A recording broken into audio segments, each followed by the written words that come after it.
New Orleans is perhaps the most famous city in Louisiana, and although Baton Rouge may be the capital, New Orleans is definitely its crown jewel.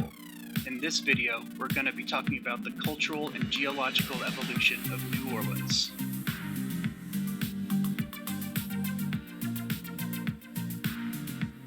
This city is built around historical New Orleans, which is more commonly called the French Quarter. And although it's called the French Quarter, most of the architecture there is actually Spanish due to fires that broke out while it was under Spanish control. This city was originally built on the high grounds due to its proximity to different bodies of water. It currently sits between a lake, a river, and an ocean. New Orleans has a bowl-shaped landscape, and originally natural levees kept it safe from the Mississippi River and Lake Pontchartrain. Even though the city has natural levees that protect it from water, New Orleans' natural landscape constantly puts the city at risk of flooding. The city sits below sea level, and because of its bowl-like structure, the water has no place to go but into the city itself. Even though the landscape in this area was less than ideal, it did have one key asset that gave it a strong strategic advantage. This city sits near the mouth of the Mississippi River where it connects to the Gulf of Mexico. This allowed supplies to be delivered from the sea directly into the continent. Many different rivers also connected to the Mississippi, which made it an incredibly strong resource for transportation.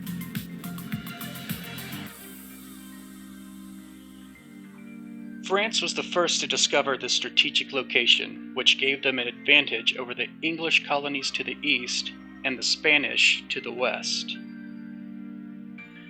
France had to overcome many hazards in order to colonize this area, such as the dangerous wildlife and the unpredictable nature of a new world. Although France was the first European power to claim this area, there were people settled here long before any Europeans ever arrived. Even though these natives were not as technologically advanced as the Europeans, they were far more familiar with the land and were able to safely navigate through it.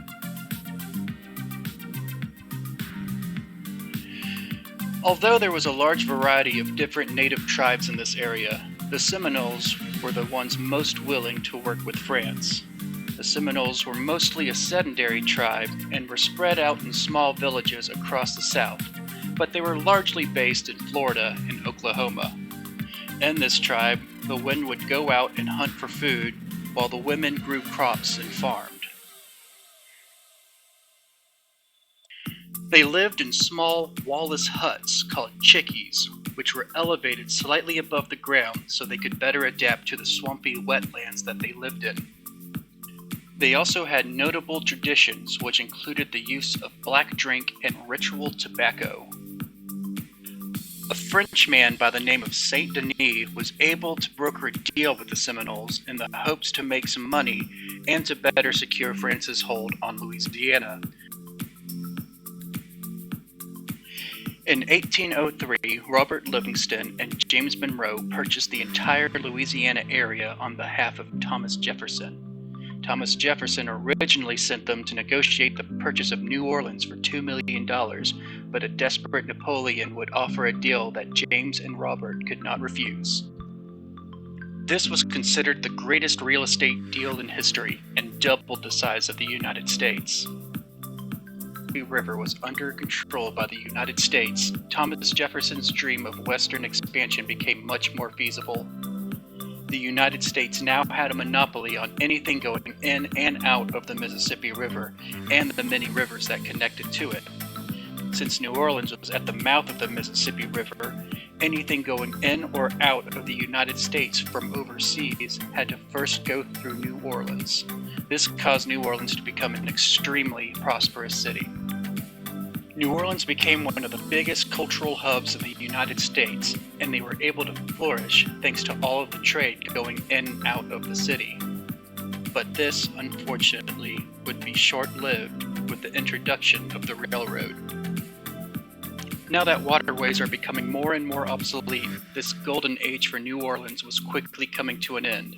Since railroads were able to better streamline the transportation of goods, Overseas merchants now had more options to choose from to deliver their goods, and New Orleans was no longer the choke point for trade. The construction of roads would further reduce the necessity of New Orleans' most powerful asset. To make matters even worse, South Louisiana is continuing to lose more and more land. Over the past 100 years, we can see a dramatic decrease in the amount of available wetlands in South Louisiana. This poses many significant problems that will challenge the survival of New Orleans. South Louisiana is expected to lose even more wetlands in the future. Within the next 30 years, Louisiana is expected to lose 5,800 square kilometers of wetlands, pushing New Orleans closer and closer to the Gulf of Mexico. This will put New Orleans in serious danger of tropical storms. These wetlands played a small but significant role in defending New Orleans against tropical storms. These wetlands act as a small cushion that was able to soften the blow of hurricanes on New Orleans. And now that hurricanes are becoming more frequent and more powerful, New Orleans' chances of survival is dropping as its defenses become lower and lower. Events like Hurricane Katrina still have a lingering impact on the city, and with less wetlands to protect it, another similar event could wipe New Orleans off the map.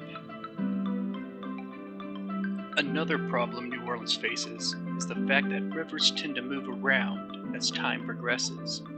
Without any intervention, the Mississippi River would have merged with the Atchafalaya River and cut off New Orleans from its source of drinking water. The Mississippi River in New Orleans would appear to be a small stream compared to what it is now if the river had shifted the way it wanted to. A massive series of river control structures was constructed further up the river to keep the Mississippi River flowing through New Orleans. It takes constant human intervention to save New Orleans from its own geographical hazards. New Orleans also has a series of man-made levees to better protect itself from flooding waters. This one in particular cost $1.1 billion to build and took 2 years to construct it. There is enough steel and rebar in this structure to build 7 Eiffel Towers. With doors designed to close and lock out water when it detects rising water levels, this man-made levee acts as New Orleans' final and most powerful layer of defense.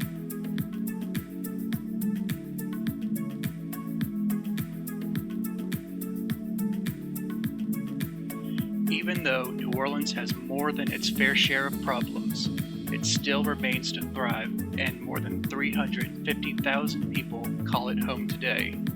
It is one of the most popular tourist destinations that the United States has to offer, and welcomes about 19 million visitors each year.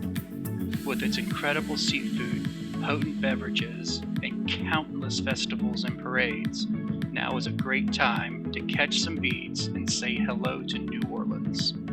I hope you enjoyed the video, and thank you for watching.